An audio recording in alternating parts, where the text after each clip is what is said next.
Di akhir zaman nanti satu laki-laki, ya, al-qayyim alaihinna, ya, al-qayyim alaihinna, ya, 50 orang, 50 imra'ah, al-qayyim alaihinna rajul wahid. Yang menanggung dia satu orang, suaminya satu. Maka di akhir zaman akan ada peraturan baru dikeluarkan Imam Al-Mahdi. Satu laki-laki wajib nikah lebih daripada satu orang. Nanti, kenapa? Setelah perperangan panjang, perperangan akhir zaman, banyak laki-laki meninggal. Mazhab saya sampai sekarang masih mazhab Syafi'i, dan saya tidak mau melanggar ijma. Ya, ada yang bertanya, apakah antum melanggar ijma? Tidak. Terus kenapa ngomong begitu? Mana ada dalilnya kemudian membolehkan menikahi, menghalalkan nikah 50? Dalam pemahaman saya, kalimat ini adalah izin Rasulullah untuk menikahi 50. Itu pemahaman saya yang basic. Tapi ternyata tidak semua orang memahami hal itu, karena kata qayyim di dalam istilah bahasa Arab, mayyaqumu ala umurihinna, yang mengurusi urusan perempuan, makannya, minumnya. Tapi kan perempuan juga ada urusan biologis.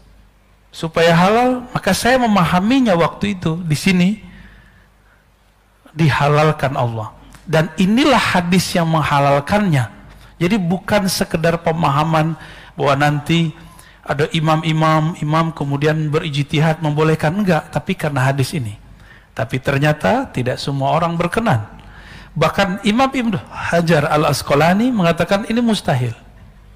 Bagi Imam Ibnu Hajar Al-Asqalani, beliau juga hafiz dan qadil qudat. Maka saya katakan, teman-teman, karena ini tidak disepakati oleh siapapun, ya, maka saya mohon maaf sudah membuat antum salah faham, dan saya mencabut pemahaman itu, dan saya merevisi bahwa saya tawakuf dengan makna hadis ini, bahwa maknanya belum tentu menghalalkan 50 perempuan.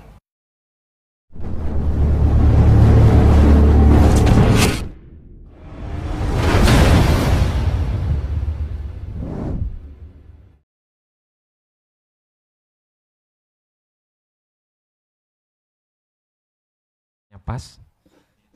Dan kemudian di sini ada dua hal yang kita permasalahkan dan juga akan kita kaji dalam kajian ini. Yang pertama adalah, adakah pandangan di antara para ulama yang mengatakan membolehkan atau memahami dari hadis tersebut bahwa kelak di akhir zaman akan diperkenankan menikah satu laki-laki menikahi 50, dan kemudian itu dicabut, tapi pencabutannya masih belum ada kejelasan dalam arti tawakuf.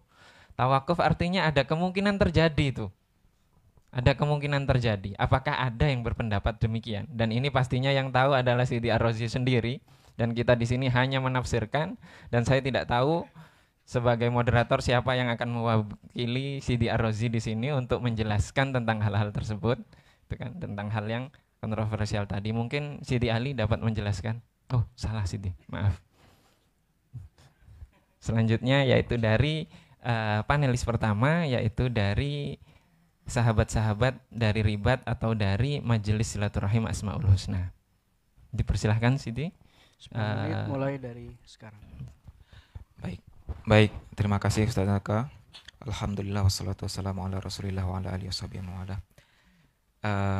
Ya, saya sudah berdialog dengan beliau dan sudah berdiskusi dengan beliau, dan saya bisa menangkap pemahaman beliau secara jelas. Supaya tidak bias, kami dari pengurus Ribat Nuraniyah menegaskan dulu bahwa kami menyarankan untuk, ya, dalam hal menikah itu utamakanlah satu istri saja. Kalau yang jomblo, nikahlah segera, ya. Adapun untuk poligami, kita sepakat dalam mazhab Syafi'i khususnya, bahkan 4 mazhab, meskipun mazhab Zahiriyah nanti berbeda lagi, bahwa maksimal dalam berpoligami adalah menikahi berstatus suami bagi 4 istri. Itu maksimal. Kita sepakat itu, dan tidak mengizinkan, menghalalkan di luar hal tersebut. Maksudnya lebih dari 4 menjadi status suami bagi lebih dari 4 perempuan. Kami dari Ribaut Nuraniyah tidak merestui itu dan tidak membenarkan itu. Jelas ya sikapnya. Yang kedua, pemahaman terhadap sebuah ceramah ya, tentu akan dipengaruhi oleh latar belakang kita masing-masing. Bagaimana pandangan kita kepada sosok yang kita lihat juga mempengaruhi. Bagaimana interaksi kita dengan orang tersebut juga akan mempengaruhi bagaimana kita memaknai setiap ucapannya. Dan setiap orang yang berbicara banyak juga tentu tidak luput dari kekeliruan, dalam artian banyak berbicara, kesempatan berbicara, nanti ada kalimat-kalimat yang mungkin bisa dipahami berbeda, padahal maksudnya bukan seperti itu. Itu sudah sunatullah seperti itu. Baik, terkait dengan yang dipersoalkan oleh Sohibus Sultah fi hadzal makan, bahwa, tapi Sohibus Sultahnya saya husnuzon demokratis ya, bahwa beliau tawakuf. Ya. Pertama kita jelaskan dulu ya, beliau menjelaskan bahwa beliau telah mencabut pemahaman beliau yang basic. Ini perlu diingat, beliau dulu memahami sesuatu dengan pemahaman basic terhadap hadis Al-Qayyim. Beliau pahami bahwa ini bentuk kebolehan, tapi itu di akhir zaman. Ditambah penjelasan beliau mengatakan setelah perperangan, ya setelah saya tanya itu malhamah kubro gitu, perperangan, setelah perperangan di akhir zaman, itu dijadikan, itu pemahaman beliau yang basic, dan itu beliau cabut, beliau berlepas dari itu dan tidak membenarkan itu.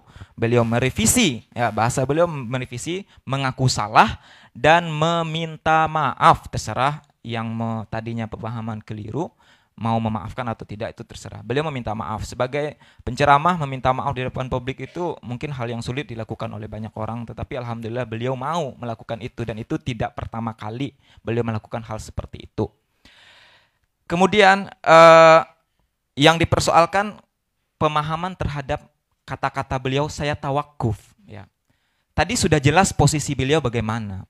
Yang beliau tawakufkan bukan soal apakah memungkinkan kata-kata Al-Qayyim itu diartikan, dimaksudkan sebagai izin untuk menikahi 50 perempuan, dalam artian bukan di dalam menikahi budak. Beliau sudah mencabut itu, jadi bukan dalam konteks itu lagi beliau yang mengatakan tawakuf, tapi tawakuf dalam konteks artian yang sebenarnya dari kata Al-Qayyimul Wahid itu di luar dari satu pemahaman yang sudah beliau nafikan. Begitu penjelasannya. Dan mungkin ada sebagian orang mengatakan, kenapa beliau masih menjelaskan alasan-alasan sebelumnya? Seakan-akan beliau setengah-setengah dalam memberikan klarifikasi, memberikan revisi. Begini, beliau sebagai seorang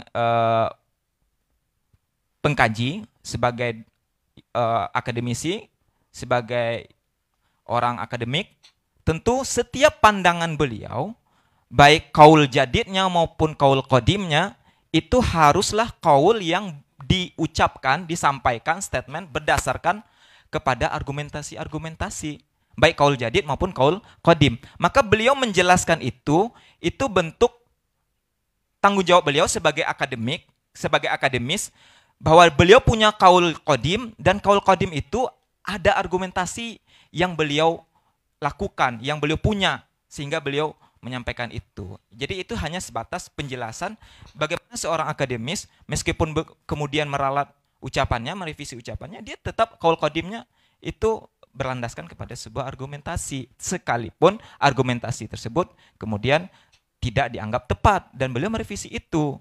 Tidak seperti orang yang keluar dari sebuah thariqat masuk ke thariqat lain, dia mengatakan hal-hal alasan kenapa dia menjelaskan hal yang baru saja, sedangkan alasan dulu kenapa dia memilih yang dia tinggalkan itu dia nggak pernah jelaskan. Itu sebuah problem kalau seseorang itu seorang akademisi. Seorang akademisi harus menjelaskan apapun pendapatnya, kaul qadim, kaul jadid, harus punya landasan argumentasi. Baik, terima kasih. Baik, pertama saya ingin menyampaikan ini secara hasrat nafsu birahi saya. Saya sangat setuju dengan 50 itu secara hasrat birahi maksudnya. bukan secara hukum agama dan syariat ya. Ini pohon di titik diketengahkan. Siapa yang tidak setuju dengan itu? Kalau itu dibolehkan sekarang, saya akan pertama orang yang akan menyambut itu. Itu yang pertama. Kalau ada yang mau ya. Ya ini pendapat saya pribadi, hanya sebagai ini saja. Nah, yang kedua, pernyataan beliau merevisi itu sebenarnya sudah cukup mewakili pandangan beliau berkaitan dengan menikahi 50 wanita itu. Seandainya beliau menganggap itu sebagai suatu yang harus dipertahankan dari pemaknaan menikahi 50 dari kata Al-Qayyim itu, maka beliau tidak akan memberikan klarifikasi. Butuh keberanian yang kuat, butuh istilahnya effort yang cukup luar biasa, menundukkan hati untuk kemudian merevisi sesuatu yang sudah disampaikan. Maka beliau sudah merevisi itu sudah sangat clear menyelesaikan persoalan. Tetapi kok dicari-cari lagi persoalannya? Ini tawakuf lagi. Bukankah tawakuf itu bukan kata yang baru dalam kalangan akademisi? Itu yang ingin dititik tengahkan. Tetapi intinya bukan itu, tapi kata revisi itu sudah sangat mencukupi. Kata revisi. Dan beliau sangat fair mengaku salah dan beliau dengan tegas menyatakan, mohon maaf kalau pandangan saya begini-begini, jangan libatkan itu dari MRBJ, jangan libatkan itu dari Darus Sunnah, jangan libatkan ini dari dan itu, tapi ini berdasarkan pandangan beliau pribadi. Sangat tegas di revisi beliau. Tapi kenapa kemudian kok ya begitulah kemudian mungkin pola berpikir kita yang asalnya tasawuf mendalam berubah jadi tekstualis seperti kalangan Wahabi. Harus begini, teksnya ini. Mohon maaf, saya secara lebih detail tidak mendapatkan kalam lain selain beliau merevisi itu. Dan apa yang disampaikan Syekh Musa itu mungkin beliau sudah konsultasi dengan beliau. Dan jelas beliau menyatakan salah satu tulisan yang pernah saya baca itu diantaranya adalah ada yang menabrakkan itu dengan pandangan Madzhabul Arba'ah tentang batasan menikah 4. Dan beliau sudah merevisi itu. Lalu kenapa kok dicari salah lagi? Sesuatu kalau dicari salahnya akan ketemu salahnya. 1 menit lagi. Walaupun itu benar. Kenapa? Bisa jadi setan yang ngulik-ngulik. Kalau kita berbesar diri, kita mengedepankan hati kita mengedepankan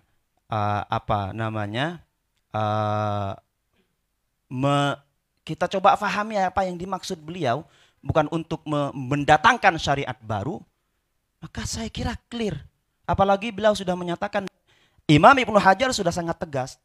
Meskipun nanti sebenarnya di Fathul Bari, saya baca teksnya nanti ada yang bisa membiaskan pemaknaan itu sebenarnya. Tapi saya simpen aja dulu, kali aja nanti masih dipermasalahkan. Jadi intinya moderator, sebaiknya materi ini di skip cukup sampai di sini karena revisi beliau dan klarifikasi beliau mencabut pemaknaannya itu saya kira sudah clear dan selesai. Jangan diperpanjang. Waktu Nanti habis. jam 3 tidak bakal selesai kalau diperpanjang. Sekian, terima kasih.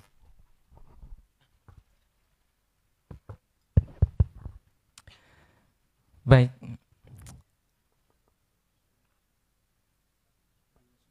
Selanjutnya setelah ini adalah dari panelis yang kedua, itu kan dapat dimulai, yaitu boleh dari Sidi Abdul Wahab.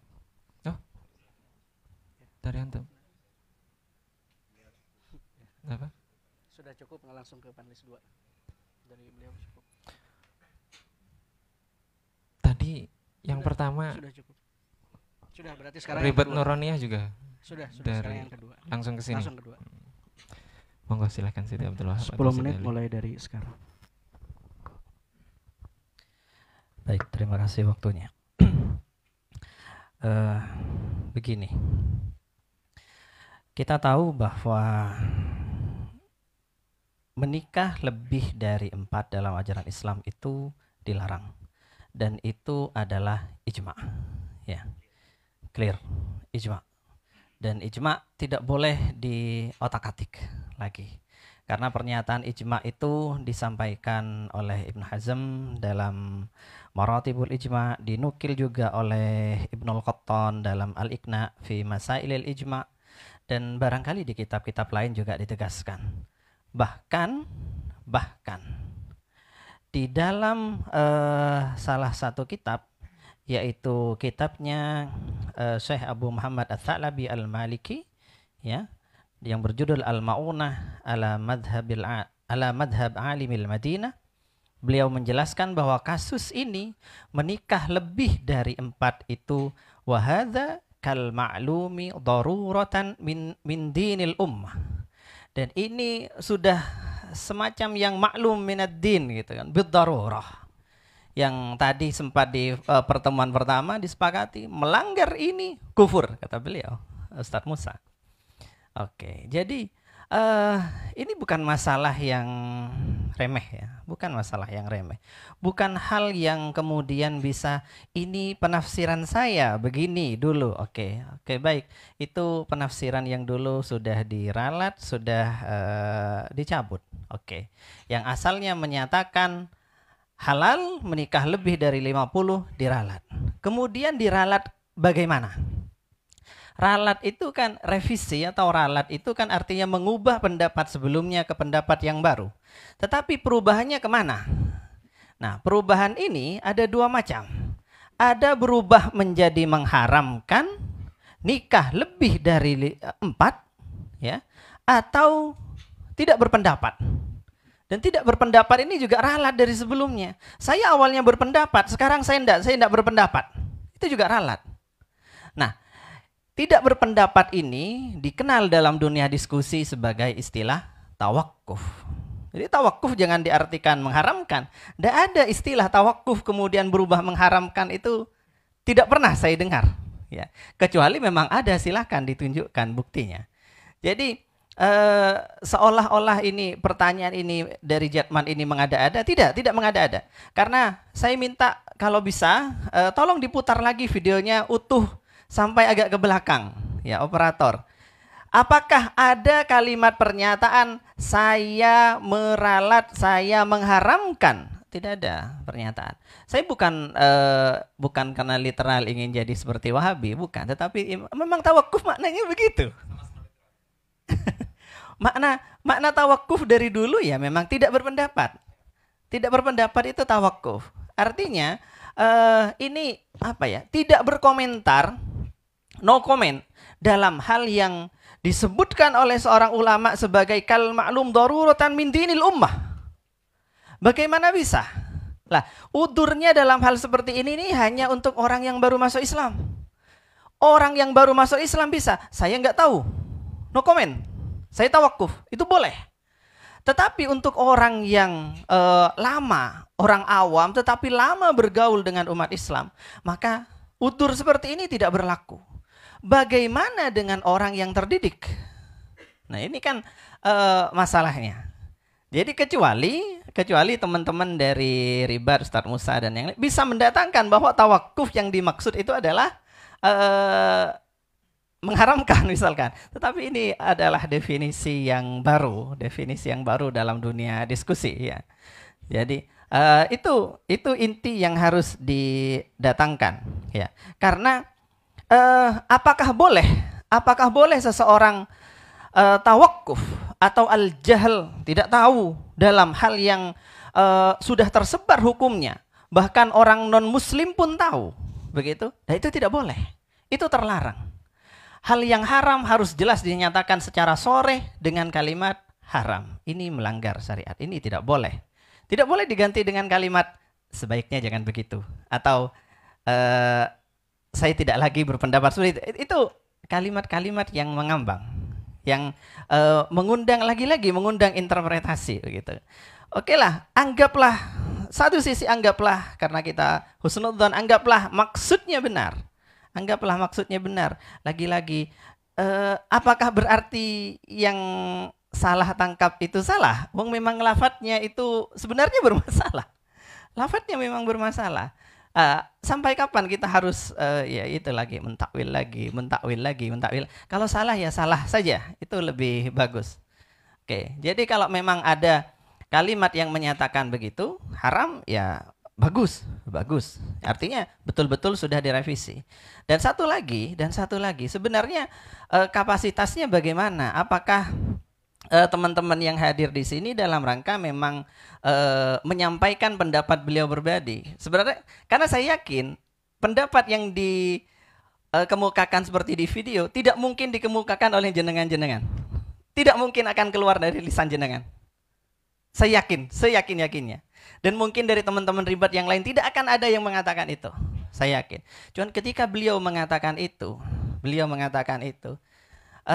dan jenengan mau membela, kenapa? Apakah sudah ada pesan khusus? Maksud saya begini begitu.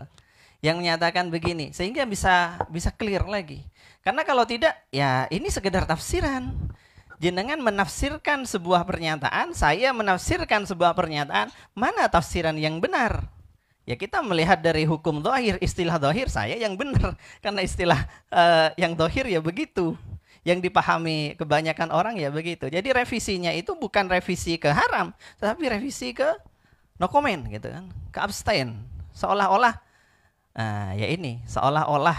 Jadi kan wajar ada begitu. Seolah-olah masih ada ruang diskusi untuk sesuatu yang maklum minatin bid-darurah ini. Padahal ini seharusnya pintu ini ditutup. Tidak ada ruang ijtihad dalam hal semacam ini.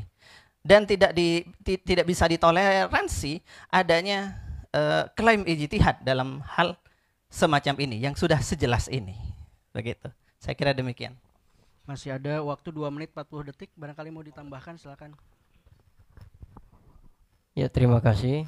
Melanjutkan apa yang dipaparkan Kiai Abdul Wahab, bahwa yang pertama meskipun sudah klarifikasi dan sudah minta maaf, tapi amat sangat disayangkan ya, seorang ya katakanlah alim ya, nggak tahu alim beneran apa, akademisi taruhlah, ketika apalagi backgroundnya hadis ya, lama berkecimpung dengan ilmu hadis dan juga riwayat-riwayat hadis, kok spontanitas punya pemahaman yang menabrak ijma'ul ulama tentang batasan maksimal orang boleh menikahi seorang perempuan. Nah, kenapa kok enggak melakukan sebagaimana tradisi-tradisi ulama kita, melakukan jam'ur riwayat ya. Jangan-jangan ternyata maknanya enggak hanya dibatas itu saja, tapi ada riwayat lain yang menjelaskan atau yang mengkoyidi kemutlakan dari makna yang dia jelaskan itu.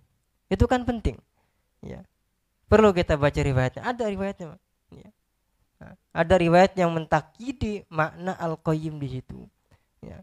Yang kedua yang paling penting adalah sependek pemahaman saya, yang namanya syariatnya baginda Nabi Muhammad SAW, agama Islam ini agama penyempurna sampai hari kiamat, sehingga hukum-hukum syariatnya pun tidak akan berubah ila yaumi al-qiyamah ya.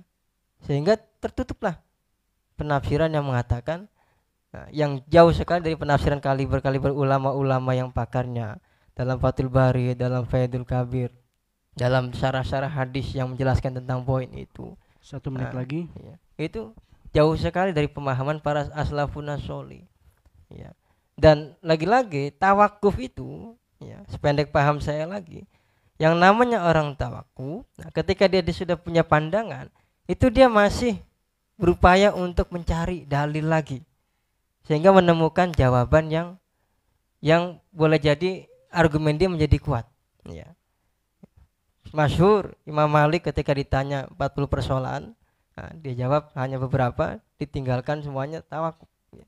Tapi digali terus, bukan berarti tawakuf itu akhirnya no comment, tidak. Menurut saya itu boleh jadi salah ya, bukan berarti no comment ya. Sedangkan kita tadi sudah dengar penjelasan dari Kiai Wahab bahwa sudah menjadi ijma ulama bahwa batasan menikah itu hanya dalam syariat kita 4 ya. Sehingga nggak perlu al halal bayin wal haram bayin, jelaskan. Terima kasih. Ya. Waktu sudah Terima habis. kasih. Baik, terima kasih dari dua panelis telah menanggapi atas tema yang kedua ini. Nah, sebelum kita masuk ke tanggapan setelah ini yaitu dari pihak Ribat Nuronia atau MSAH dan juga kemudian untuk ditanggapi kembali, saya mewakili ini janji saya ke Sidi Musa. Ya, bukan saya sih, janji kami dari LBM Jatman DKI. Kami memohon maaf yang sebesar-besarnya karena ada beberapa dokumen-dokumen yang keluar ke medsos, dan itu kami tidak tahu dari mana itu bisa keluar dan itu bukan dari kami, bukan dari kami. Ya, ini permohonan maaf kami, karena dokumen-dokumen yang antum kirimkan kepada kami itu bisa bocor dan itu mudah sekali. Sebagaimana mudahnya kami untuk mencari IP address siapa yang menyebarkan voice-nya Syekh Fadil itu sudah ketemu. Jadi baru sehari ada yang nyebar, kami sudah tahu IP address-nya. IP address-nya dan sumbernya dari mana itu kita tahu, dan itu langsung kami tegur dan kami tidak share di medsos.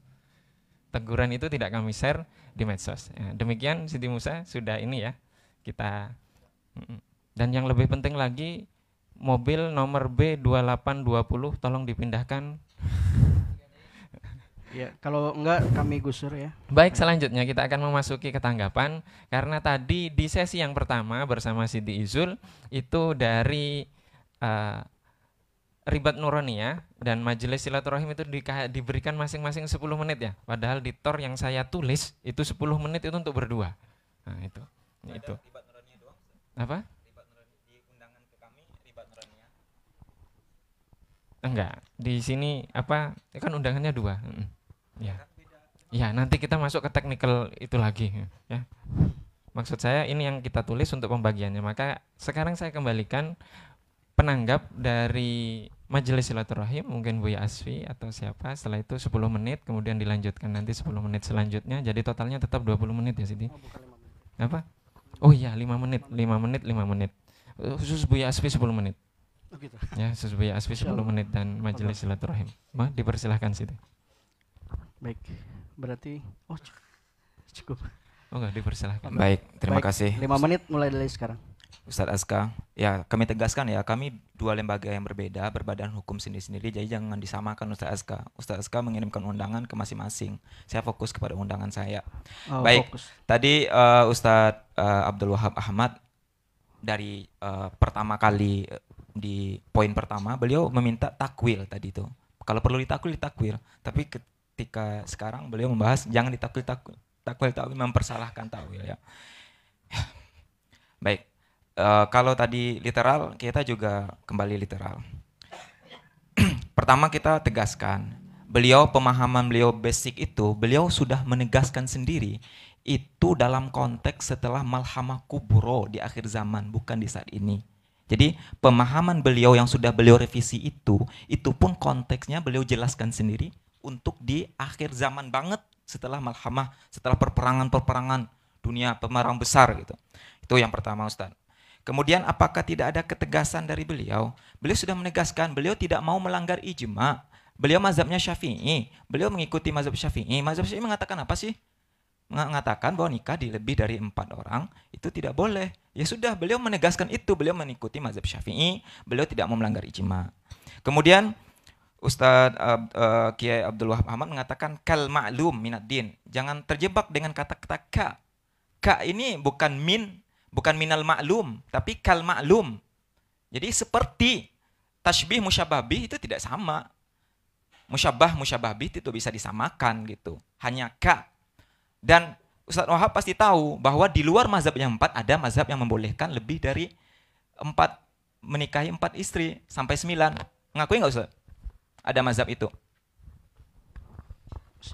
Madhab paling nyeleneh pun maksimal 18. Tidak ada yang 50. Baik, Sekian. artinya ada di luar 4. Yang dikatakan, ada yang mengatakan seperti itu di luar mazhab yang 4. Nah, saya mengatakan dari tadi jelas, ada ijma, ada da'wal ijma. Ya. Dan saya ngikutin ijma yang dikatakan itu. Ibnul Munzir misalkan, bahwa tidak boleh lebih dari 4. Meskipun hanya sampai 18, itu pun lebih dari 4. Ijma itu terhadap tidak bolehnya lebih dari 4. Itu ijma'nya. Mohon fokus kepada tawakufnya. Silahkan. Baik, Saya fokus kepada tawakuf. Tadi saya sudah jelaskan ketika saya menjelaskan tentang tawakuf itu, yang ditawakufin apa sih? Itu beliau sedang ngobrol tadi, mungkin nggak menyimak apa yang saya sampaikan. Jadi yang ditawakufkan bukan soal apakah beliau tidak mau mengartikan ijma ulama itu sudah sepakat tidak boleh lebih dari 4 menikahi perempuan. Beliau sudah jelaskan, beliau tidak mau melanggar ijma, beliau mengikuti mazhab Syafi'i. Oke, yang ditawakufkan apa? Beliau sedang membahas hadis. Jadi yang beliau tawakufkan bukan soal pandangan fikih terhadap menikah, hukum menikah, tapi beliau sedang berbicara tentang makna hadis. Yang jelas beliau menegaskan makna dari Al-Qaimul Wahid tidak bisa diartikan sebagai pembolehan menikah lebih dari 4. Itu. Adapun makna dari Al-Qaim ini yang sebenar-benarnya di luar yang sudah beliau kecualikan ini, beliau tawakuf di situ. Jadi bukan tawakuf soal pandangan hukum menikah, hukum menikahi perempuan berapa jumlahnya, bukan. Tapi soal pemaknaan suatu teks dari hadis An-Nabawi itu. Kemudian 1 menit lagi. Kalau Ustadz tadi bicara kok spontan ya, kita semua tidak bisa mengatakan diri kita selamat dalam mengeluarkan statement apapun. Akan ada statement yang bisa diartikan orang macam-macam. Siapapun di sini, siapapun tingkat kekiaiannya, tidak ada yang selamat dari itu, Ustadz. Oke? Baik. Baik, terakhir dari saya, Pak Kiai, saya ingin bertanya sebenarnya yang dimau dari Pak Kiai dan semuanya dari perkataan Buya dengan revisinya itu apa sebenarnya? Dan Buya sebenarnya dengan mengatakan seperti itu ya maknanya keliru kalau misalnya dimaknakan menikah 50 dalam konteks lebih dari 4 itu secara pemaknaan fikih. Itu selesai sebenarnya. Lantas yang dimau apa begitu? Mohon dijawab sekalian biar ini tidak panjang karena sebenarnya sudah clear sebenarnya. Jangan diperpanjang lagi persoalan ini. Ya. Baik, terima kasih. Baik, ini ada permintaan dari panelis Jatman untuk memutarkan lanjutan dari klarifikasi tersebut. Itu tentang penjelasan tentang tawakuf dari Siti Ar-Razi. Dari tim media bisa memutarkannya.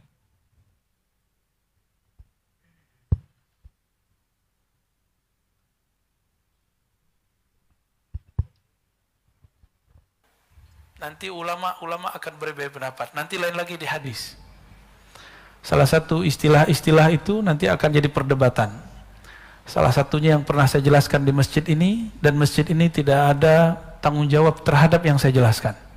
Ya, mungkin teman-teman ada yang bertanya dari kemarin mengenai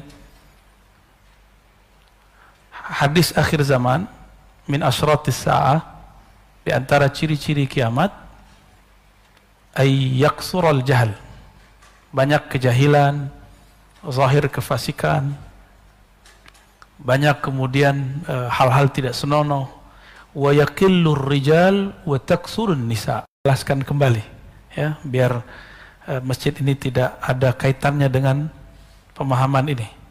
Termasuk saya ngajar di semester sebelumnya, masih sempat ngajar di Ma'had Darus Sunnah, dan ma'had saya tidak ada kaitannya dengan pemahaman saya ini.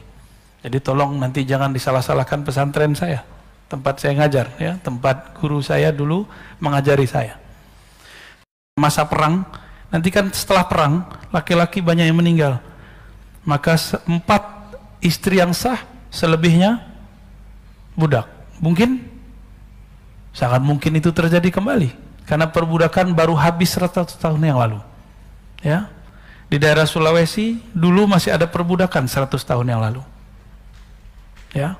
Di Amerika baru dihapus, sedangkan Nabi sudah bertahap menghapusnya dengan cara kafarah. Ya. Jadi tolong teman-teman, ini cuma perbedaan penafsiran ayat dan hadis. Jadi tolong jangan diperpanjang dan jangan bawa-bawa MRBJ. Ya, pengurusnya tidak ada masalah di situ, dan jangan bawa-bawa guru saya Kiai Haji Ali Mustafa Yaqub, Allah yarham, dan pesantren tempat saya belajar, pesantren khusus hadis Darus Sunnah. Ya, itu urusan saya dan saya sudah merevisinya malah pagi ini. Ya, Allahumma sholli ala sayyidina. Silahkan waktu 5 menit. Ya, selanjutnya dari Ustadz Abdul Wahab atau Ustadz Ali Syahbana, dipersilahkan 5 menit. Baik, kita sudah melihat barusan bersama-sama ya, bahwa beliau tetap membuka penafsiran. Ini hanya sekedar penafsiran, kan? Apa jangan-jangan saya yang salah lagi gitu kan? Saya jadi Wahabi lagi, literal lagi begitu kan? Saya kira enggak. Beliau saya Abdul Wahab ya. Abdul Wahab itu Ahlus Sunnah. yang menyimpangkan Muhammad bin Abdul Wahab. Oke. Videonya sudah kita dengar bahwa itu ya ada penafsiran. Dan barusan juga Ustadz Musa juga membuka lagi ruang. Wah, ini sebenarnya tidak dijma karena lebih dari 4 itu masih ada yang berbolehkan. Kan ini ngotak-ngatik lagi nih sebenarnya. Diakui atau tidak ini upaya ngotak-ngatik. Saya bilang, oke lah, ada pendapat yang paling nyeleneh pun di makalah saya tulis. Maksimal 18. Ada yang 9, ada yang sampai 18.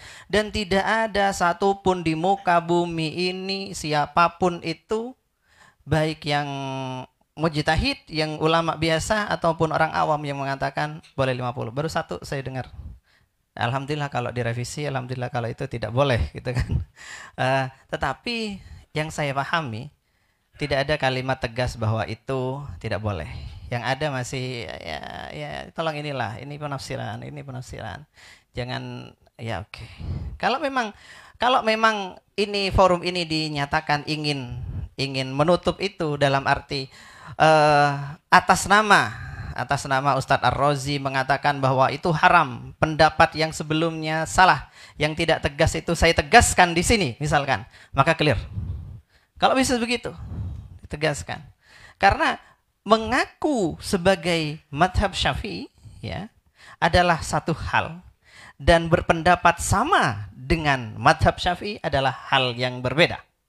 Begitu kan? Kita semua madhab Syafi'i, tetapi ada dong beberapa yang kita tidak ikut madhab Syafi'i, gitu kan? Ada penafsiran yang beda, itu kan biasa.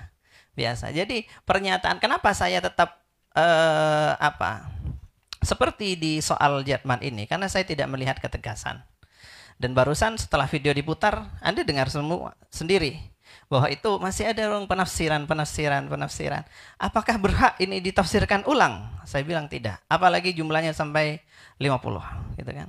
Siapa yang kalau memang ada ibarat, saya berterima kasih kalau ada yang bisa memberitahu saya. Ada ikhtilaf soal ini sampai 50, gitu kan? Bahwa di akhir zaman, tadi dijelaskan lagi, itu bahkan di akhir zaman pun tidak ada. Pendapat itu tidak ada. Setelah Malhamah Kubro tidak ada. Karena syariat ini tidak berhenti sampai Malhamah Kubro. Syariat ini tidak berhenti sampai Imam Mahdi. Syariat ini terus sampai kiamat. Dan itu kita sepakati bersama. Sehingga tidak ada revisi soal ini lagi dan tidak ada penafsiran. Jangan pakai kata penafsiran untuk sesuatu yang sudah disepakati. Oke, saya kira itu intinya. Dan saya tegaskan lagi, memang saya yakin Anda semua mengharamkan lebih dari 4 itu dari awal saya tegaskan. Baik. 1 menit setengah lagi, 1,5 menit. Ya, saya diskon setengah menit. Nah, tadi dari pihak ribat itu menawarkan kita forum. Maunya apa? Ya, secara tegas kita tentu pengen direvisi secara jelas. Dalam artian riwayat itu kan saling mendukung satu sama lain. Nah, kalau itu konteksnya sedang menjelaskan hadis ya, kita nggak bicara fikih, oke lah. Nah, riwayat itu kan saling mengikat satu sama lain. Itu banyak riwayatnya, ya. Karena 1,5 menit nggak saya bacakan semua. Ya. Saya kasih makalahnya saja. 1 menit. Sehingga tolong dijelaskan bahwa konteks ini ada takkit di riwayat ini, maknanya ini. Nah, tinggal rujuk aja para ulama lah. Ya. Sehingga tidak ada nanti akhirnya penafsiran ulang lagi. Terima kasih.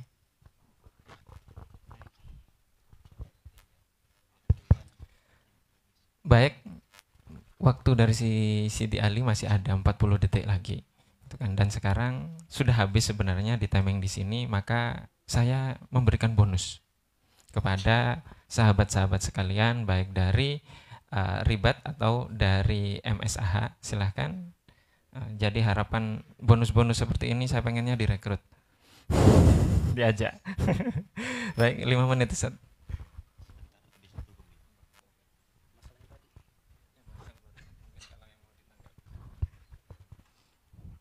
Ya. Mohon izin Kiai. Ustadz Fadil. Baik, terima kasih atas penjelasan dari Gus Awa. Saya terima kasih sekali dari pemaparan beliau untuk merefresh lagi kajian usul fikih kita. Dalam penjelasan Buya Rozi tadi memang tidak tersurat secara soreh, tidak terkalamkan secara soreh saya mengharamkan. Tapi secara indikator aja, memang indikator itu masih bersayap sih. Buya Rozi juga tahu bahwa melanggar ijma itu kefasikan. Nah, kefasikan itu tidak mungkin muncul dari orang yang melakukan hal yang makruh. Kecuali orang yang melakukan makruh itu menganggap remeh hal yang makruh, maka berpotensi dia menjadi fasik. Saya teringat ketika Buya Rozi ada daurah bersama para masyayikh dari Syria tahun 2007-2008 ketika salah satu syekh dari Syria itu mengatakan, memang kalimatnya masih gantung sih, bahwa khariqul ijma' itu kufur. Itu bahasa dari syekh itu, sementara ya. Oh, artinya ya awam, banyak yang awam. Oh iya. Baik. Orang yang melanggar ijma itu kufur. Nah, itu bahasa sementara syekh itu, bahasa mungkin berkoma. Lalu disanggah oleh Buya Rozi. Kaif khariqul ijma' kafir ya syekh. Itu gimana ceritanya orang mengingkari ijma' dikatakan kafir. Lalu dia langsung diradat oleh beliau kufrun duna kufrin. Nah, itu mungkin bahasa halus dari fasik, saya kurang ngerti. Kufrun duna kufrin itu fasik. Nah, itulah yang dipegang oleh Buya Rozi sampai sekarang. Jadi penjelasan beliau yang pertama tentang saya tidak mau melanggar ijma. Terlepas tadi ijma itu harus pasti ila yaumil qiyamah, atau mungkin ada ijma pada waktu tertentu bisa berubah karena ada faktor-faktor iftiradi ya, kemungkinan wallahu taala alam. Yang jelas secara tersirat Buya Rozi sudah mengatakan haram sebetulnya dari ungkapan beliau yang pertama, bahwa saya tidak mungkin akan melanggar ijma. Saya tidak mungkin akan melanggar ijma gitu kalau nggak salah kalimat beliau di awal tadi. Dan beliau tahu ijma itulah kefasikan, dan juga beliau tahu kefasikan itu bisa disebabkan melakukan yang haram, bukan mengingkari hukum yang sudah diijmakan haram dianggap halal atau mengingkari lah. Tapi murtakibul kabair ya fasik. Begitu secara tersirat, sehusnuzon saya begitu Gus Awa. Wallahu taala a'lam. Masih ada waktu 2 menit.